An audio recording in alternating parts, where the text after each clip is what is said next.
ज़रा इस 12 नंबर सवाल को देखिए कि क्या पूछा गया है। इंग्लिश में भी देख सकते हैं कि हाल ही में विश्व दृश्य श्रव्य मनोरंजन शिखर सम्मेलन चर्चा में था। यह कहाँ पर आयोजित किया जाएगा। ये सवाल जो है, इस प्रकार के सवाल पीसीएस एग्ज़ाम में खूब पूछे जाते हैं। तो जो अक्टूबर का 15 अक्टूबर से लेकर 26 अक्टूबर तक के मैंने करेंट करवा दिए थे और उसका पीडीएफ भी दे दिया था। अब 14 अक्टूबर से लेकर 26 सितंबर तक का जो करंट होगा वो इस पीडीएफ में आपको मैं कंप्लीट करवा दूंगा। 2 से 3 वीडियो में आपको मिल जाएगा ये। और जो सितंबर का थोड़ा बहुत छूटे हुए टॉपिक थे वो सब इसमें कंक्लूड कर दिया है मैंने। ओके, तो आज हम लोग करंट एमसीक्यू का नेक्स्ट वीडियो है ये, इसको पूरा करेंगे हम लोग। आप सभी का स्वागत है स्टडी फॉर यूपीएससी पीसीएस पर। ध्यान से पूरे करंट को रिवाइज़ कीजिए, पिछले करंट को भी रिवाइज़ कीजिएगा।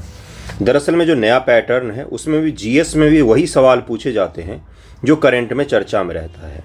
जैसे पॉलिटी का ही एग्जाम्पल ले लीजिए, तो पॉलिटी में ऐसे सवाल बनाए जाते हैं जो स्टैटिक के साथ साथ करंट का हिस्सा है। ओके, इसलिए बहुत ज़रूरी होता है कि आप करंट को अच्छे से तैयार करके जाएं। तो ये शुरू करते हैं पहले नंबर सवाल से। अगर 71 बीपीएससी के आंसर राइटिंग के लिए आपको जुड़ना हो तो आप ऐड हो सकते हैं। कल भी मैंने एक चर्चा किया था कि नॉर्मलाइजेशन को लेकर बीपीएससी ने अभी तक कुछ भी नहीं बोला है। उसको कुछ तो बोलना चाहिए था, लागू करना है नहीं करना है, इस चीज़ को स्पष्ट करना चाहिए था।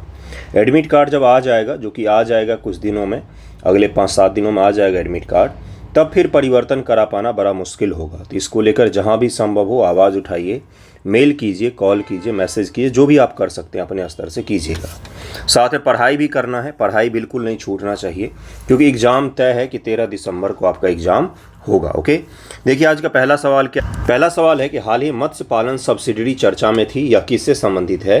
तो खाद्य और कृषि विश्व व्यापार संगठन से संबंधित है, WTO। सब्सिडी की जब भी चर्चा हो तो वर्ल्ड ट्रेड ऑर्गेनाइजेशन, इस संगठन के द्वारा कई सारे स्तरों पर सब्सिडी को लेकर नियम कानून बनाए गए हैं। दुनिया के कई सारे देशों पर केस भी किए जाते हैं कि आप सब्सिडी ज़्यादा दे रहे हैं, जिससे विश्व का जो व्यापार व्यवस्था है वो प्रभावित हो रहा है, वो डिस्टॉर्टेड हो रहा है। तो ये विश्व व्यापार संगठन को लेकर मत्स्य पालन सब्सिडी चर्चा में था। मत्स्य पालन सब्सिडी पर समझौते के बारे में निम्नलिखित कथनों विचार कीजिए। इस विश्व व्यापार संगठन के 12वें मंत्री स्तरीय सम्मेलन में अपनाया गया। यह पर्यावरण पर ध्यान केंद्रित करने वाला पहला WTO समझौता है। इसका उत्तर हो जाएगा सी। दोनों का दोनों यहाँ पर सही है, दोनों का दोनों यहाँ पर सही दिया हुआ है। मत्स्य पालन सब्सिडी पर विश्व व्यापार संगठन समझौता 17 जून 2022 को 12वें मंत्री स्तरीय सम्मेलन में अपनाया गया। यह समझौता सदस्य देशों के लिए ऐतिहासिक उपलब्धि है, क्योंकि यह पहला सतत विकास लक्ष्य SDG लक्ष्य जिसे पूर्ण रूप से प्राप्त किया गया। मत्स्य पालन सब्सिडी जो है डायरेक्टली और इनडायरेक्टली सस्टेनेबल डेवलपमेंट गोल से जुड़ा हुआ है, जिसको लेकर WTO में एक समझौता को अपनाया गया था। यह पहला SDG है जिसे बहुपक्षीय समझौते के माध्यम से प्राप्त किया गया है। यह पर्यावरण पर ध्यान केंद्रित करने वाला पहला WTO समझौता है। यह महासागरीय स्थिरता पर पहला व्यापक बाध्यकारी और बहुपक्षीय समझौता है तथा WTO की स्थापना के बाद से इस पर किया गया दूसरा समझौता है कि मत्स्य पालन को लेकर सब्सिडी दिया जा रहा था। उसी चीज़ को लेकर इसमें बोला गया है कि अति मत्स्य पालन जो है ये पर्यावरण को नुकसान पहुँचा सकता है। उन क्षेत्रों में मत्स्य पालन नहीं करना चाहिए, या मत्स्य पालन के कारण से कई सारे जगहों पर समुद्र में क्या होता है तो शैवालों को नुकसान पहुंचता है।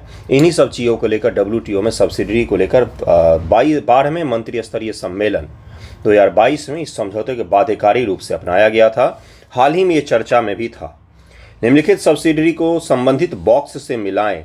Green box, amber box, blue box, ये क्या है तो ये है WTO का, वर्ल्ड ट्रेड ऑर्गेनाइजेशन का सब्सिडी को लेकर बनाया गया अलग अलग प्रकार है। एक प्रकार का क्या है तो अलग अलग टाइप्स हैं जिनको अलग अलग बॉक्स का नाम दे दिया गया है। ग्रीन बॉक्स, एम्बर बॉक्स और ब्लू बॉक्स, ये 3 प्रकार के बॉक्स बनाए गए हैं। ओके, देखिए क्या है। ग्रीन बॉक्स सब्सिडी की अनुमति है।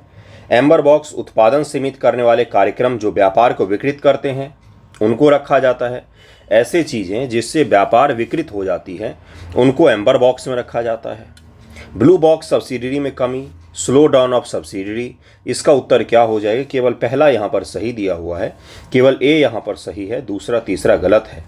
विश्व व्यापार संगठन कृषि सब्सिडी की पहचान करने के लिए बॉक्स का उपयोग करता है जो ट्रैफिक लाइट की तरह रंगीन होते हैं। हरा अनुमानतः उत्पादन या व्यापार में न्यूनतम विकृति के साथ, जिसको ग्रीन बॉक्स कहा जाता है। एम्बर यानी कि उत्पादन को धीमा करें या कम करें, क्योंकि ये सब्सिडी उत्पादन और व्यापार को विकृत कर रही है। आप सब्सिडी कम कीजिए, क्योंकि इससे क्या हो रहा है, दुनिया की ट्रेड व्यवस्था प्रभावित हो रही है। और नीला उत्पादन सीमित करने वाले कार्यक्रम जो अभी भी व्यापार को विकृत करते हैं उनको ब्लू बॉक्स में रखा जाता है। ये अलग अलग बॉक्सेज हैं, WTO का एक प्रकार है। उन्होंने दुनिया भर के जो अलग अलग देश सब्सिडी देते हैं उनको इन तीनों बॉक्स में से किसी एक में रखते हैं, जिससे पता चलता है कि ये सब्सिडी किस प्रकार का दिया जा रहा है। आपको समझ में आ रहा है जो मैं पढ़ा रहा हूँ? देखिए अगला सवाल क्या है, कृषि पर विश्व व्यापार संगठन का समझौता कब लागू हुआ? तो ये लागू हुआ था 1995 में। ओके, कब हुआ था? 1 जनवरी 1995 को ये लागू हुआ था। AO पर ट्रैफिक व्यापार पर समझौता, सामान्य समझौता GATT जिसको कहा जाता है, कि उरुग्वे दौर के बातचीत की गई थी और 1994 मराकेश मोरक्को में इसका अनुसमर्थन किया गया था।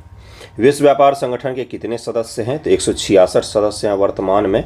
आप अगर जाएं, अगस्त 2024 तक 166 थे। आप अगर जाएं एग्जाम में तो एक बार इसको वेरीफाई करके जाएं। लघु मॉड्यूलर रिएक्टर के बारे में निम्नलिखित कथनों विचार कीजिए। इनकी बिजली उत्पादन क्षमता 300 मेगावाट प्रति यूनिट तक है। लघु मॉड्यूलर रिएक्टर जिसको क्या कहा जाता है? इसको कहा जाता है स्मॉल मॉड्यूलर रिएक्टर, SMR। ये चर्चा में था, मैंने इसको पढ़ाया भी था आपको। ओके, इनकी बिजली उत्पादन क्षमता 300 मेगावाट प्रति यूनिट तक है। इनकी विद्युत क्षमता पारंपरिक परमाणु ऊर्जा रिएक्टरों की क्षमता का 2/3 है। इसका उत्तर क्या हो जाएगा? छठे का उत्तर हो जाए, केवल पहला सही है, यहाँ पर केवल पहला सही है। और 1/3 के करीब में ही उत्पादन कर पाते हैं जो पारंपरिक रिएक्टर होता है, क्योंकि उसके तुलना में काफ़ी छोटे होते हैं। इनका हाईएस्ट जो होता है वो 300 मेगावाट प्रति यूनिट तक ही होता है। 300 मेगावाट एक छोटा रिएक्टर उत्पादन कर सकता है, जो 1/3 ही है। बड़े रिएक्टर की तुलना में 1/3 ही है। बड़े रिएक्टर तो बहुत बड़े स्तर के होते हैं। अगला सवाल है, भारत का पहला परमाणु रिएक्टर कौन सा था? तो अप्सरा है। अप्सरा परमाणु रिएक्टर ट्रॉम्बे मुंबई में स्थित है। भारत और एशिया के पहले परमाणु रिएक्टर अप्सरा का उद्घाटन 20 जनवरी 1957 को पंडित नेहरू जी ने किया था। ओके, भारत में कितने परमाणु रिएक्टर संचालित हैं वर्तमान में? अभी का अगर हिसाब से देखेंगे तो वर्तमान में 22 परमाणु रिएक्टर भारत में संचालित हैं, 22 संचालित हैं, और जिनकी स्थापित क्षमता 6780 मेगावाट की है। इनमें 18 reactor pressurised heavy water reactor हैं और 4 लाइट वाटर रिएक्टर हैं। ये रिएक्टर के अलग अलग प्रकार होते हैं। देखिए, ऊर्जा क्षेत्रों से संबंधित 2 से 3 क्वेश्चन पीटी में कन्फर्म होते हैं, पूछेगा ही पूछेगा आपसे। यूपीएससी पीटी में भी ऊर्जा सेक्टर से एक सवाल जरूर पूछा जाता है, तो उसी हिसाब से करके जाइए। जो चीज़ चर्चा में था उसको कर लेंगे, बाकी स्टैटिक में अगर पढ़ा है तो कोई बात नहीं, नहीं पढ़ा है तो भी यहाँ पर रिवीजन हो जाएगा।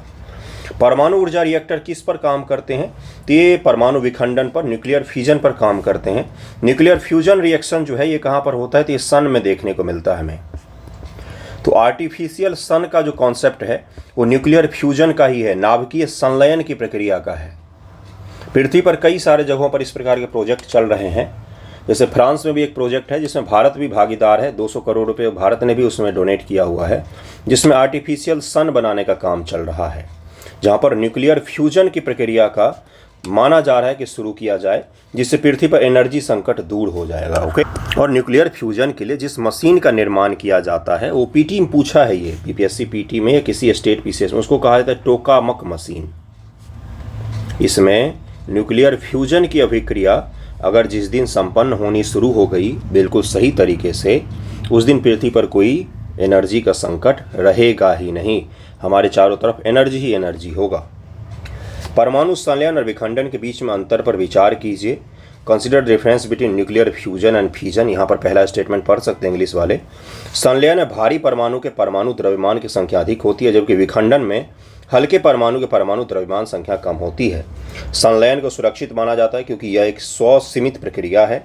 इसका उत्तर हो जाए केवल बी, दूसरा सही है यहाँ पर, पहला यहाँ पर गलत दिया हुआ है। परमाणु विखंडन में भारी परमाणु के परमाणु द्रव्यमान संख्या अधिक होती है, जबकि संलयन में हल्के परमाणु के परमाणु द्रव्यमान संख्या कम होती है। ऊर्जा विखंडन संलयन दोनों में शेष नाभिक का द्रव्यमान प्रतिक्रिया करने वाले नाभिक के द्रव्यमान से कम होता है, जिससे ऊर्जा निकलती है। संलयन को सुरक्षित प्रक्रिया माना जाता है क्योंकि ये स्वनियंत्रित होती है। अगर हम इसमें नियंत्रक नहीं भी लगाएंगे तो ये खुद ही मशीन बंद हो जाएगा। ओके, अगला सवाल देखिए क्या है, निम्न से कौन सा अनुच्छेद भारतीय संविधान के तहत मैनुअल स्कैवेंजर के संरक्षण से संबंधित नहीं है, ये पूछा गया है। जो हाथ से सफाई होती है, गंदगी की सफाई, उनसे जुड़ा हुआ नहीं है, ये पूछा गया है आपसे। आर्टिकल 14 समानता का अधिकार है, ये तो होगा ही होगा, समानता का अधिकार है ये। आर्टिकल 20-17 अस्पृश्यता का अधिकार है, ये भी होगा। 22 पर विचार करेंगे। 23 में है कि भाई बलात्श्रम वगैरह का प्रतिषेध कहा गया है, तो आर्टिकल 22 हो जाएगा जो इससे रिलेटेड नहीं है, आर्टिकल 22 हो जाएगा जो इससे रिलेटेड नहीं है। बाकी सब 14, 17, 21, 23 ये सब रिलेटेड है। 21 के तहत क्या है, तो गरिमापूर्वक जीवन का अधिकार, क्या कहा जाता है इसको, गरिमापूर्वक जीवन का अधिकार, जो डायरेक्टली रिलेटेड है किससे, तो मैनुअल स्कैवेंजर्स से। हाल ही में विश्व दृश्य श्रव्य मनोरंजन शिखर सम्मेलन चर्चा में था, यह कहाँ पर आयोजित किया गया है, ये लखनऊ में आयोजित हुआ है, इसका उत्तर क्या हो जाएगा, सॉरी गोवा में आयोजित हुआ है, सी हो जाएगा, इसका उत्तर सी हो जाएगा। गोवा में आयोजित हुआ है, गोवा में आयोजित किया गया है, गोवा में आयोजित हुआ है, इसका उत्तर सी हो जाएगा। विश्व दृश्य श्रव्य मनोरंजन शिखर सम्मेलन का आयोजन किसके द्वारा किया जाएगा, तो ये सूचना और प्रसारण मंत्रालय ने इसका ऑर्गेनाइज किया था। Ministry of information and broadcasting ने world audio visual entertainment summit will be organise by ministry of information and broadcasting. Bharat में निर्माण चुनौती किसके द्वारा शुरू की गई है, देखिए क्या है, क्रिएट इन इंडिया चैलेंज, ये किसके द्वारा शुरू किया गया है, भारत में निर्माण एक चैलेंज के तौर पर किसके द्वारा शुरू किया गया है, तो सूचना और प्रसारण मंत्रालय ने इसको शुरू किया है। सूचना और प्रसारण मंत्रालय द्वारा शुरू की गई क्रिएट इन इंडिया चुनौती, इस पहल का उद्देश्य गेमिंग, एनिमेशन और फिल्म निर्माण जैसे उभरते क्षेत्रों में प्रतिभा को बढ़ावा देना है। तो आपसे पूछेगा कि हाल ही में चर्चा में रहा क्रिएट इन इंडिया चैलेंज जो है ये किससे रिलेटेड है, तो गेमिंग, एनिमेशन, इन चीज़ को बढ़ावा देने से संबंधित है, ये इसका उत्तर सी हो जाएगा, सूचना प्रसारण मंत्रालय है। सशस्त्र बल विशेष शक्तियां अधिनियम के बारे में विचार कीजिए, जिसको अप्सपा कहा जाता है, arm forces special power act, ठीक है। इसके तहत सशस्त्र बल बिना वारंट के किसी परिसर की तलाशी ले सकते हैं, लेकिन किसी की हत्या नहीं कर सकते हैं। राज्य सरकार अप्सपा के संबंध में अधिसूचना जारी नहीं कर सकती है, इसका उत्तर हो जाएगा डी, दोनों को दोनों यहाँ पर गलत है। सशस्त्र बल विशेषाधिकार अधिनियम अप्सपा 1958, यह अधिनियम 10 को पहले पूर्वोत्तर राज्यों में बढ़ती हिंसा के परिप्रेक्ष्य में लागू किया गया था, जिसे नियंत्रित करना राज्य सरकारों के लिए कठिन हो गया था। अप्सपा कानून सशस्त्र बलों और अधिनियम के तहत में निर्दिष्ट अशांत क्षेत्रों में तैनात केंद्रीय पुलिस बलों को कानून का उल्लंघन करने वाले किसी व्यक्ति को मारने, बिना वारंट किसी परिसर की जांच करने, गिरफ्तारी करने, इन सभी चीज़ों का उनको अधिकार मिल जाता है। असीमित अधिकार होते हैं, और असीमित अधिकार जब भी किसी सरकारी एजेंसी, सेना या किसी को मिलता है तो क्या होगा, क्या चीज़ सीमित हो जाता है, तो आपका मूल अधिकार जो है ये सीमित हो जाता है। तो जहाँ पर भी अप्सपा लागू होगा वहाँ पर क्या हो जाता है बंधुओं, वहाँ पर मूल अधिकार सीमित हो जाते हैं, ये चीज़ ध्यान में रहेगा आपको। और अप्सपा जो लगाया जाता है तो ये थाने के हिसाब से लगाया जाता है, जैसे कोई एक राज्य है, उसका पर्टिकुलर कोई ज़िला है, तो उसका कोई एक थाना है, वो अशांत क्षेत्र घोषित किया जाता है, ठीक है।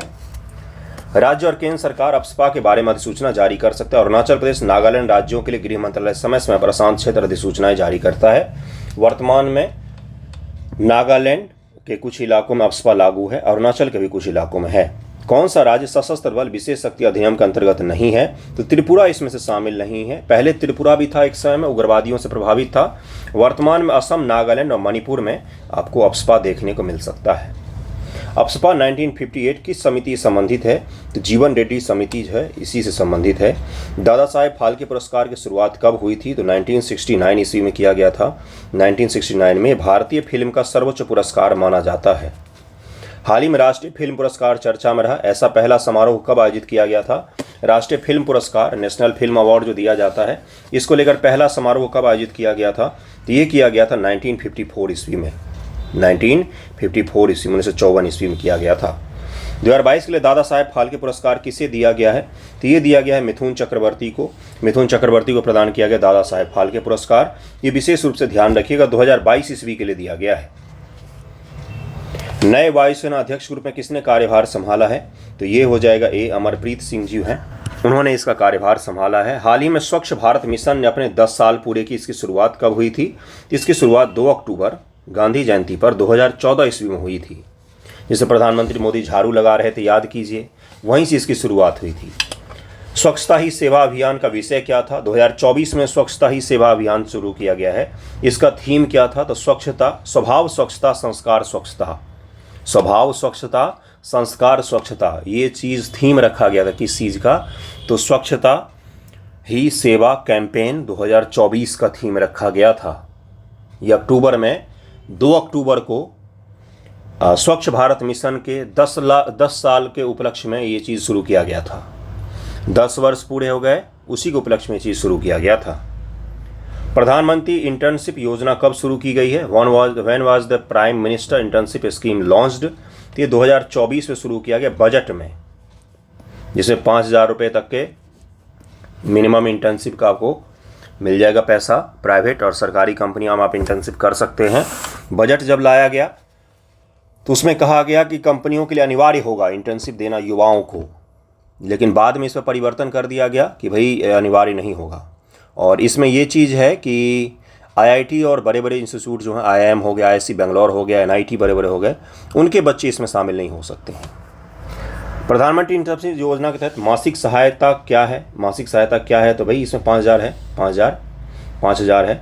प्रधानमंत्री इंटर्नशिप योजना के बारे में निम्नलिखित में विचार कीजिए। सरकार अगले 5 वर्षों में 1 करोड़ युवाओं को इंटर्नशिप प्रदान करेगी। युवाओं को 6,000 रुपये की एकमुश्त सहायता का प्रावधान है। सी हो जाएगा, दोनों सही हो जाएगा। एकमुश्त सहायता 6,000 दिया जाएगा, उसके बाद से सहायता राशि पर मंथ 5,000 का मिलेगा आपको इंटर्नशिप के दौरान। ओके, अगला सवाल देखिए क्या है। राष्ट्रीय हरित अधिकरण की स्थापना कब की गई थी? नेशनल ग्रीन ट्रिब्यूनल की तो 2010 में एक एक्ट के द्वारा किया गया था। और भारत दुनिया के चुनिंदा उन देशों में शामिल था जहां पर नेशनल ग्रीन ट्रिब्यूनल को बनाया गया। हमसे पहले न्यूजीलैंड ने बनाया था या ऑस्ट्रेलिया ने, देखिएगा एक बार। ओके, अगला सवाल उसी के बारे में है कि राष्ट्रीय हरित अधिकरण के बारे में निम्नलिखित में विचार कीजिए। भारत पर्यावरण न्यायाधिकरण स्थापित करने वाला तीसरा देश है। एनजीटी अधिनियम के अनुसार एनजीटी को 1 वर्ष अवधि के भीतर मामले को पूरा करना होगा। इसका उत्तर हो जाए केवल एक सही है। एनजीटी के अनुसार एनजीटी को 6 माह की अवधि के भीतर मामला पूरा करना होता है। तीसरा देश था, हमसे पहले न्यूजीलैंड और ऑस्ट्रेलिया ने बनाया था नेशनल ग्रीन ट्रिब्यूनल शायद, और ऑस्ट्रेलिया है कि नहीं ये देख लीजिएगा एक बार। न्यूजीलैंड है ये तो मैं बता सकता हूँ, और भारत है तीसरा देश। भारत तीसरा देश है जिसने दुनिया भर में पर्यावरण को लेकर एक अलग ही हाई कोर्ट के लेवल का एक कोर्ट बनाया है। एनजीटी की अलग अलग शाखाएं हैं, जिसमें मेन बॉडी जो उसका बैठता है वो दिल्ली में है। और एनजीटी जो है ये पर्यावरण से जुड़े हुए चीज़ों पर फैसला देता है, और क्विक फैसला दे लेकिन इसको बनाया गया था। इसकी शक्तियां हाई कोर्ट के समान हैं। एनजीटी के फैसले के खिलाफ केवल आप सुप्रीम कोर्ट में ही जा सकते हैं। इसने भारत की न्यायपालिका का भार भी कम किया है। राष्ट्रीय हरित अधिकरण की संरचना विचार कीजिए। एनजीटी के प्रमुख की नियुक्ति सर्वोच्च न्यायालय के वरिष्ठतम न्यायाधीश से परामर्श के बाद की जाती है। इसके सदस्यों का कार्यकाल 5 वर्ष का है। तो इसका उत्तर क्या हो जाएगा? केवल 1, केवल 2, 1 और 2, उपरोक्त में से कोई नहीं, तो उपरोक्त में से कोई नहीं, इसका डी हो जाएगा। एनजीटी के प्रमुख की नियुक्ति भारत के मुख्य न्यायाधीश के परामर्श के बाद की जाती है, चीफ जस्टिस ऑफ इंडिया, न कि वरिष्ठतम न्यायाधीश। इसके सदस्यों का कार्यकाल 3 वर्षों का होता है, 3 वर्षों का कार्यकाल होता है। दोनों कथन यहाँ पर गलत दिए हुए थे, याद रहेगा ये चीज़। अगला सवाल है, निम्न से कौन से कानून एनजीटी के अधिकार क्षेत्र में है? जल प्रदूषण निवारण और नियंत्रण अधिनियम 1974, वन संरक्षण अधिनियम 1980, जैव विविधता अधिनियम 2002। तो सारे ही हो जाएंगे, ये सारे एनजीटी के अधिकार क्षेत्र के तहत ही आते हैं। लद्दाख को केंद्र शासित प्रदेश कब स्थापित किया गया, कब बनाया गया? When was Ladakh establish as union territory? 2019 में, ये आपको याद ही होगा, 5 अगस्त 2019 को अमित शाह जी ने आर्टिकल 370 के कुछ प्रावधानों को निरस्त किया था। और साथ ही साथ में जम्मू कश्मीर जो पूर्व राज्य था, इसका सामान्य बहुमत से विभाजन भी किया गया था, जिसमें जम्मू कश्मीर अलग किया गया और उसका हिली राज्य जो था, हिली एरिया जो था लद्दाख, उसको यूनियन टेरिटरी बनाया गया। अनुच्छेद 35A के बारे में निम्नलिखित कथनों विचार कीजिए। इसने जम्मू और कश्मीर के सभी निवासियों को विशेष अधिकार और सुविधाएं दी। राज्य संपत्ति खरीदने का अधिकार प्रदान करता है। छात्रवृत्ति के बारे में ऐसा कोई प्रावधान इसमें शामिल नहीं है। इसका उत्तर हो जाएगा सी, केवल दूसरा यहाँ पर सही है। भारतीय संविधान का अनुच्छेद 35 से जम्मू और कश्मीर का स्थायी निवासियों का विशेषाधिकार प्रदान करता है, जिसमें शामिल है राज्य सरकार के लिए काम करने का अधिकार, राज्य में संपत्ति खरीदने का अधिकार, ये सब चीज़ें इसमें शामिल थी। बसने का अधिकार है, छात्रवृत्ति अन्य प्रकार के सहायक अधिकार हैं, लेकिन 35A को भी निरस्त किया गया। ओके, 1952 के दिल्ली समझौते के बाद राष्ट्रपति राजेंद्र प्रसाद के द्वारा 1954 में इस अनुच्छेद को संविधान में जोड़ा गया था। राष्ट्रपति के आदेश के तहत ही भारत के संविधान में एक संशोधन हुआ था, वो 35A ही था, लेकिन बाद में इसको निरस्त कर दिया गया। हाल ही में इसको निरस्त तो कर दिया गया। अब इसके तहत कोई विशेष अधिकार जम्मू कश्मीर में प्राप्त नहीं है राज्य सरकार को। भारत में राज्य गठन के बारे में निम्नलिखित कथनों विचार कीजिए। राज्य गठन का अधिकार संसद के हाथों में है। अनुच्छेद 5 संसद को ऐसा अधिकार प्रदान करता है। राष्ट्रपति की पूर्व अनुमति का कोई प्रावधान इसमें शामिल नहीं है। इसका केवल वन सही हो जाएगा। राज्य को तोड़ना, राज्य को जोड़ना, राज्य का गठन करना, खत्म करना, ये सारे अधिकार भारत के संसद के हाथों में है और संसद सामान्य बहुमत यानी कि 50% + 1 से ये फैसला ले सकती है आसानी से। ओके, और आर्टिकल 3 के तहत पार्लियामेंट को ये पावर मिलते हैं, न कि आर्टिकल 5 के तहत में। भारतीय संविधान की 6ठी अनुसूची के बारे में निम्नलिखित कथनों पर विचार कीजिए। यह संविधान का वह भाग है जो भारत में जनजातीय क्षेत्रों के प्रशासन का प्रावधान करता है। इसे 1950 में संविधान सभा द्वारा अधिनियमित किया गया था। 6ठी अनुसूची के बारे में आपसे पूछा गया है। इसका उत्तर हो जाएगा डी, उपरोक्त में से कोई सा भी सही नहीं है। भारतीय संविधान की 6ठी अनुसूची संविधान का एक हिस्सा है जो पूर्वोत्तर राज्यों असम, मेघालय, त्रिपुरा और मिजोरम में जनजातीय क्षेत्रों का प्रशासन करती है। ATMM इसको कहा जाता है। असम, त्रिपुरा, मेघालय, मिजोरम, इन राज्यों में जो जनजातीय क्षेत्र थे, तो हमने अपने इतिहास से सीखा कि जनजातीय क्षेत्रों में जब भी कोई गैर जनजातीय लोगों का शासन प्रशासन चलाया जाता है तो विद्रोह हो जाते हैं। भारत के इतिहास में आपने जनजातीय विद्रोह बहुत सारे पढ़े होंगे, तो उसमें यही तो कारण होता है। तो इसलिए हमने एक संविधान में इसका उपाय निकाला कि किस प्रकार से इस तरह के विद्रोह को टाला जाए। तो हमने बोला कि ऑटोनोमस यहाँ पर डिस्ट्रिक्ट हिल्स बना देंगे हम लोग। ऑटोनोमस डिस्ट्रिक्ट का मतलब होता है स्वायत्त जिले, जहाँ पर उनका अपना ही एक विधान परिषद टाइप का, विधानसभा टाइप का छोटा सा होता है, जिसमें लोग चुनकर आते हैं और अपने लोगों का शासन के लिए अपना ही कानून का निर्माण करते हैं। वो यहाँ पर देश का कानून या राज्य का कानून तब तक लागू नहीं होगा जब तक उस राज्य के राज्यपाल और इस डिस्ट्रिक्ट ऑटोनोमस काउंसिल के द्वारा उसको स्वीकार नहीं किया जाता है। तब तक राज्यपाल, उस राज्य के राज्यपाल और उस डिस्ट्रिक्ट ऑटोनोमस काउंसिल के द्वारा स्वीकार नहीं किया जाता, तब तक यहाँ पर ये चीज़ें लागू नहीं होती हैं। ऐसे राज्य ऐसे कौन कौन से देखने को मिलते हैं आपको, जैसे गारो, खासी और जयंतिया है। ये तीनों डिस्ट्रिक्ट काउंसिल हैं, ऑटोनोमस डिस्ट्रिक्ट काउंसिल हैं मेघालय राज्य में। ओके, तो तीनों राज्य जो हैं, चारों राज्य, इन चारों में इस तरह के जगह आपको देखने को मिलेंगे। 6ठी अनुसूची 1949 में संविधान सभा द्वारा अधिनियमित किया गया था, इसलिए दूसरा स्टेटमेंट गलत है। कौन सा राज्य 6ठी अनुसूची के अंतर्गत नहीं है? तो नागालैंड नहीं है। ATMM है, ATMM है, असम, त्रिपुरा, मेघालय, मिजोरम। ओके, क्षेत्रीय परिषद की अध्यक्षता कौन करता है? तो गृह मंत्री करते हैं क्षेत्रीय परिषद की अध्यक्षता। क्षेत्रीय परिषद जोनल काउंसिल के चेयरमैन कौन होते हैं? तो होम मिनिस्टर होते हैं। जमैका की राजधानी कहाँ है? हाल ही में चर्चा में था, तो इसकी राजधानी है किंगस्टन, बी हो जाएगा इसकी राजधानी। जमैका एक है, तो क्या है ये? तो कैरेबियाई राष्ट्र है, कैरेबियाई देश है, कैरेबियाई देश है जो आपका कहाँ पर हो गया? तो उत्तरी अमेरिका और दक्षिण अमेरिका, तो बीच में आपको यहाँ पर दिख जाएगा। ओके, राष्ट्रीय सांख्यिकी संगठन की स्थापना कब हुई थी? नेशनल स्टैटिस्टिकल ऑर्गेनाइजेशन की स्थापना कब हुई थी? इसकी स्थापना 2005 ईस्वी में हुई थी। ये चर्चा में था, विवादों के कारण से चर्चा में था। हाल ही में क्या लिखा हुआ? DGAFMS बनने वाली पहली महिला डॉक्टर कौन है?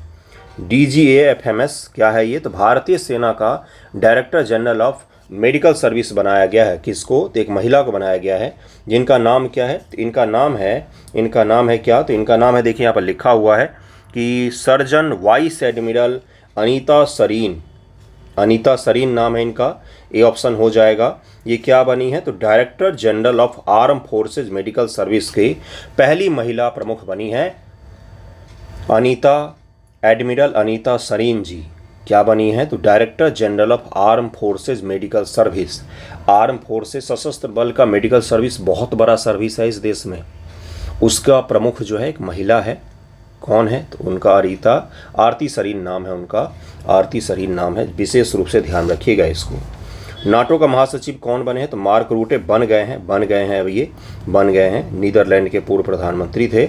मार्क रूटे डच राजनीतिज्ञ हैं जिन्होंने अक्टूबर 2024 से नाटो के महासचिव के रूप में कार्य किया है। हाल ही में कौन सा देश नाटो में शामिल हुआ? तो स्वीडन शामिल हुआ है। नाटो का मुख्यालय कहाँ पर है? तो ब्रुसेल्स, बेल्जियम में है। सबसे कम उम्र में अंतर्राष्ट्रीय शतक बनाने वाली खिलाड़ी कौन बनी है? इनका नाम है वैभव सूर्यवंशी है, इनका नाम है वैभव सूर्यवंशी जी हैं, और यही बने हैं who become younger to score international century. और इनका उम्र मात्र 13 वर्ष 188 दिन है। 13 साल के उम्र के हैं ये, और इन्होंने इंटरनेशनल सेंचुरी स्कोर किया है। आप समझ ही सकते हैं कितना शानदार चीज़ है। एक चीज़ और है, ब्रुसेल्स के बारे में बताता हूँ, बेल्जियम के बारे में। बेल्जियम में पब्लिक ट्रांसपोर्ट जो है ना, पब्लिक ट्रांसपोर्ट मतलब सरकारी बस, रेल, ये सब कुछ फ्री है वहाँ की जनता के लिए, या कोई भी आदमी ब्रुसेल्स जाता है तो उसके लिए ये ब्रुसेल्स का पब्लिक ट्रांसपोर्ट सिस्टम फ्री है, कोई कॉस्ट नहीं लगता। ऐसा नहीं कि दिल्ली में जैसे महिलाओं के लिए फ्री है, वैसे नहीं है, दिल्ली वहाँ पर सभी के लिए फ्री है ये। इसका उत्तर आप ब्रुसेल्स में नाटो का मुख्यालय भी है, ध्यान रखिएगा। वैभव सूर्यवंशी किस राज्य से बिलोंग करते हैं? तो बिहार राज्य से बिलोंग करते हैं, बिहार राज्य से बिलोंग करते हैं, इसीलिए मैंने करवाया था आपको। बिहार राज्य का एक खिलाड़ी है जो 13 वर्ष की उम्र में इंटरनेशनल सेंचुरी स्कोर किया है। भारत के वर्तमान सेना प्रमुख कौन है? तो उपेंद्र द्विवेदी जी हैं। भारत के वर्तमान नौसेना प्रमुख कौन है? तो आपको पता ही होगा, दिनेश कुमार त्रिपाठी जी हैं। और वायुसेना प्रमुख अभी मैंने करवाया है।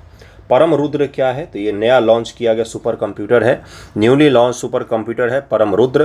प्रधानमंत्री मोदी जी ने वीडियो कॉन्फ्रेंसिंग के माध्यम से 3 परम रुद्र सुपर कंप्यूटर को राष्ट्र को समर्पित किया है। 3 परम रुद्र सुपर कंप्यूटर राष्ट्र को समर्पित किया गया। इसके पश्चात मैंने आप लोगों से आंसर राइटिंग भी करवाया था कि नेशनल सुपर कंप्यूटर मिशन क्या है ना। तो एक वेबसाइट है सुपर 500 करके, इस पर जो दुनिया भर के सुपर कंप्यूटर हैं उनकी रैंकिंग रियल टाइम में बताई जाती है कि दुनिया में अभी सबसे फास्ट सुपर कंप्यूटर कौन सा है। कभी जापान के पास होता है, कभी अमेरिका के पास, कभी चीन के पास होता है। परम रुद्र के बारे में निम्नलिखित कथनों विचार कीजिए। तीनों सुपर कंप्यूटर राष्ट्रीय सुपर कंप्यूटिंग मिशन के तहत बनाए गए हैं। इसे भारत के सीमावर्ती क्षेत्रों में निगरानी के लिए डिजाइन किया गया है। इसका उत्तर हो जाए केवल ए यहाँ पर सही है। परम रुद्र सुपर कंप्यूटर HPC प्रणाली के साथ भारत की कंप्यूटिंग में आत्मनिर्भरता और विज्ञान प्रौद्योगिकी में नवाचार को बढ़ावा देने के लिए महत्वपूर्ण है। तीनों सुपर कंप्यूटर भौतिकी से लेकर पृथ्वी विज्ञान और ब्रह्मांड विज्ञान तक अनुसंधान को आगे बढ़ाएगा। प्रधानमंत्री मोदी जी ने वीडियो कॉन्फ्रेंसिंग के माध्यम से 130 करोड़ की लागत से बनने वाले तीनों कंप्यूटर को देश को समर्पित किया है।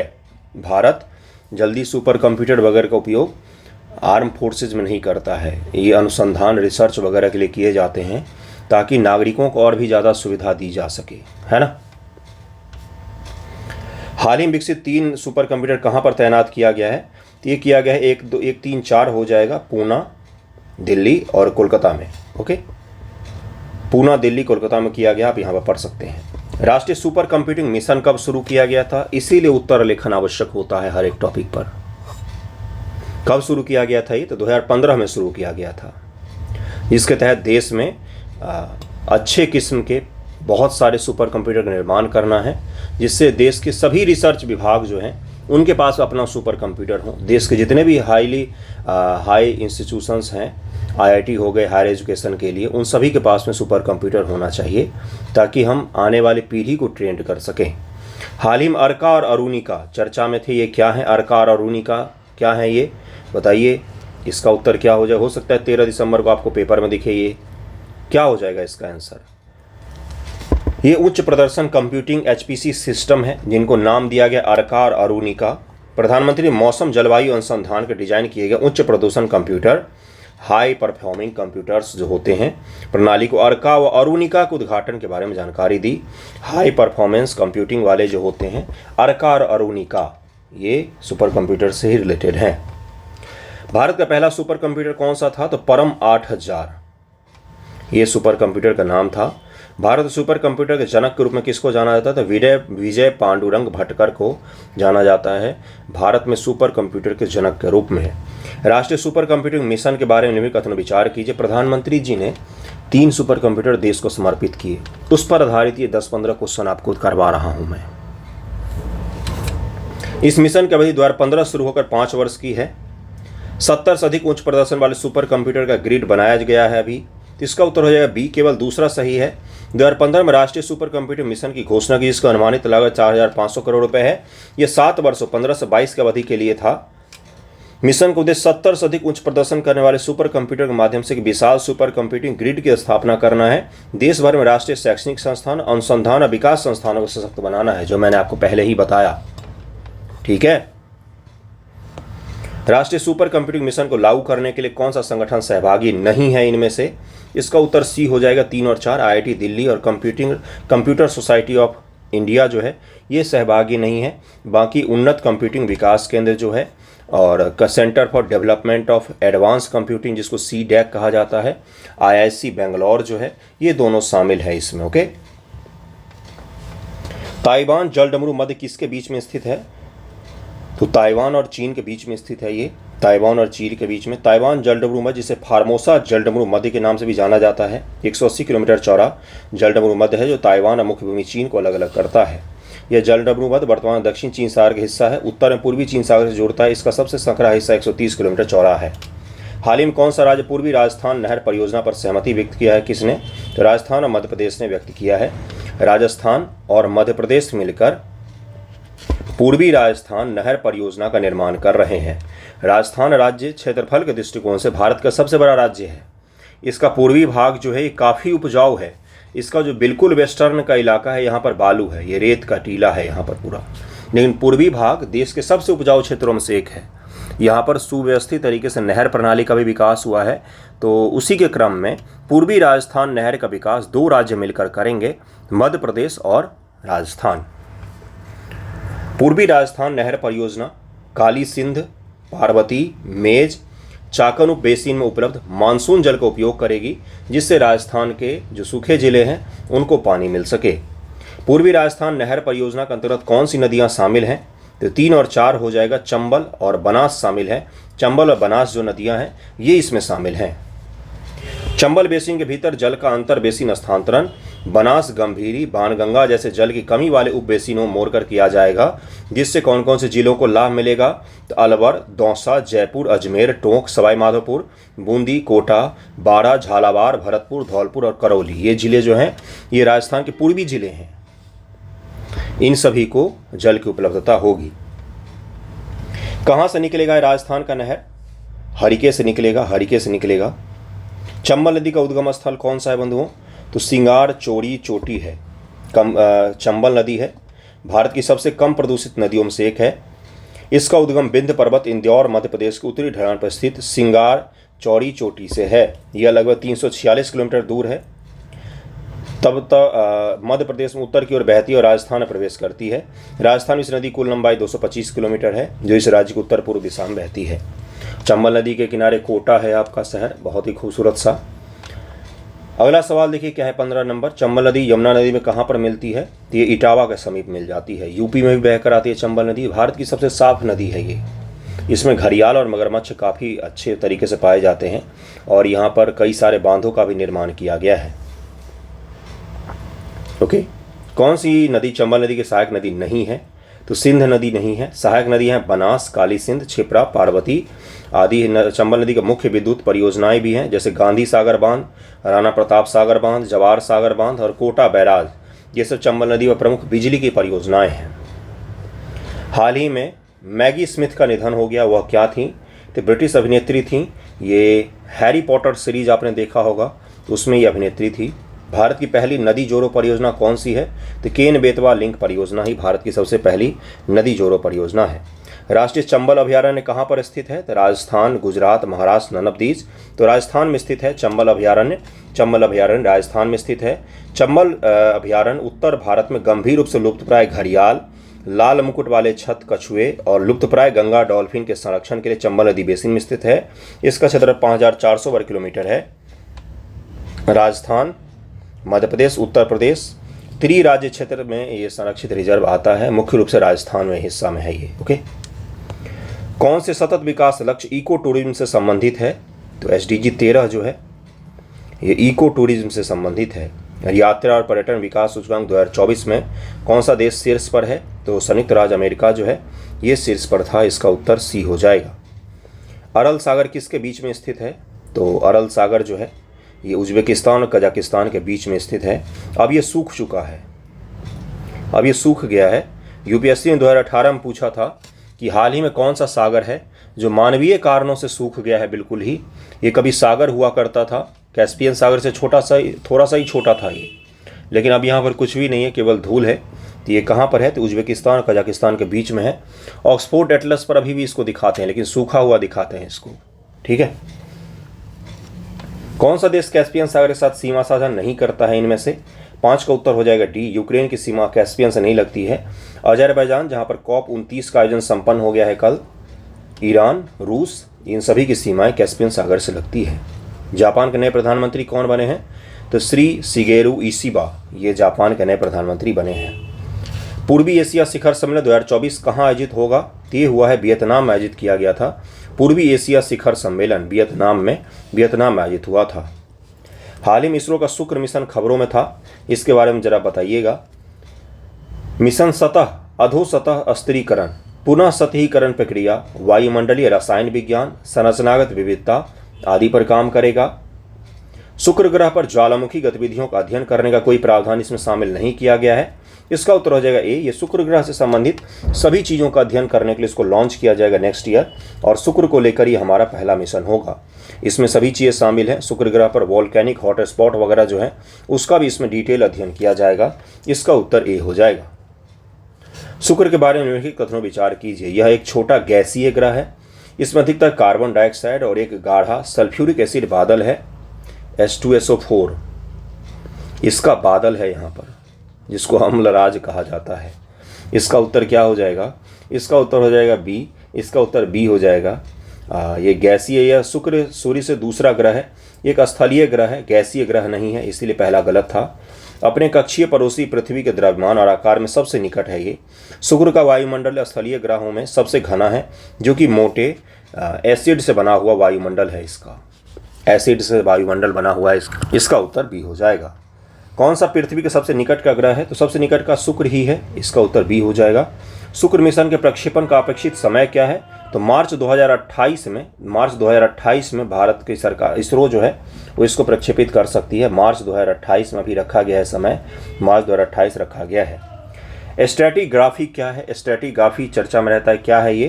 तो ये है चट्टानों की परतों के निर्माण का अध्ययन करना, स्ट्रैटिग्राफी कहलाता है, स्ट्रैटिग्राफी कहलाता है।